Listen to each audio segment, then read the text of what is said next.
Chapter 1. Dear Marcello, Olivia Glass began her email. I am so sorry about what has happened. She was working on her apology while seated in a comfy armchair in her Tuscan farmhouse's cozy living room. Hoping for inspiration, she looked up and stared at the rain drumming the darkened window pane. This wasn't the way she'd expected her first ever letter to her handsome, blue-eyed winery owner boss to begin. She'd nursed a secret fantasy that a note to him might start with, "Thank you for a wonderful time on our first date last night.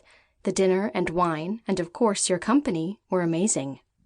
Olivia sighed in frustration. After the terrible mistake she'd made, there wouldn't be any possibility of a date. She'd be lucky if there was the prospect of a job. Also, it hadn't been a mistake. That was downplaying the severity of her actions. She'd deliberately caused a disaster, and she needed to own up to it before Marcello found out. Pushing aside a lock of blonde hair, she bent to her task again. I realize that I have cost you much-needed money, as well as wasted valuable grapes which you can never get back. It was irresponsible of me to have done this. What should she say next? Olivia clutched her forehead. At this critical time, she had writer's block. Writer's block wouldn't have been allowed in her previous life as an ad agency account manager in Chicago. Campaigns had to be launched on deadline no matter how many cups of coffee, late nights, and hysterical tears it took. At the beginning of summer, Olivia had quit her high-pressure but well-paid job after her boyfriend Matt had broken up with her. She'd joined her friend Charlotte on vacation and had impulsively applied for the position of sommelier at La Legenda, one of Tuscany's most famous wineries. To her amazement, Marcello had hired her, and Olivia had taken a wild leap into a new life. Acting with even more reckless abandon, she'd sold her cozy Chicago apartment and plunged her life savings into this hilly farm, hoping that she could fulfill her dream of making her own wine one day. She was 34, and, as her mother never stopped telling her, she was far too old to make such a drastic life change.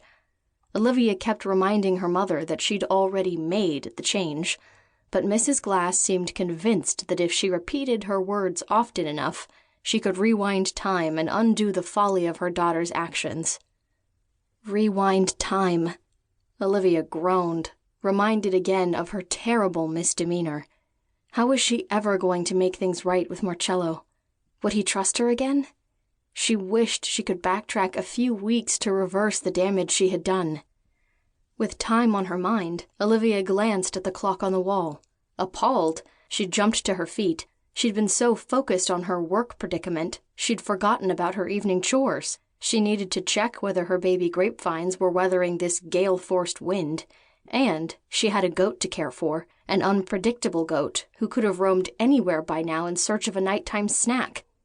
In the worsening storm, Olivia would have no hope of finding Erba if she'd gotten impatient while waiting to be fed and decided to go adventuring.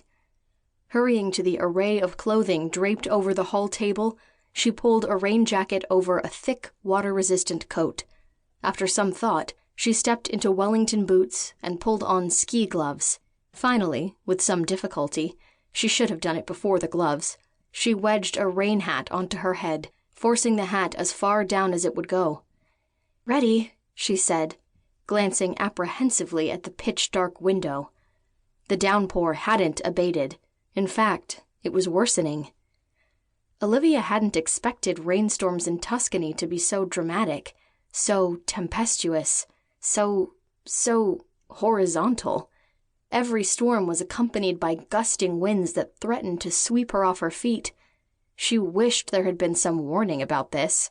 She'd bought the farmhouse in the height of summer, and there had been nothing in the purchase contract that hinted at the apocalypse to come as fall set in.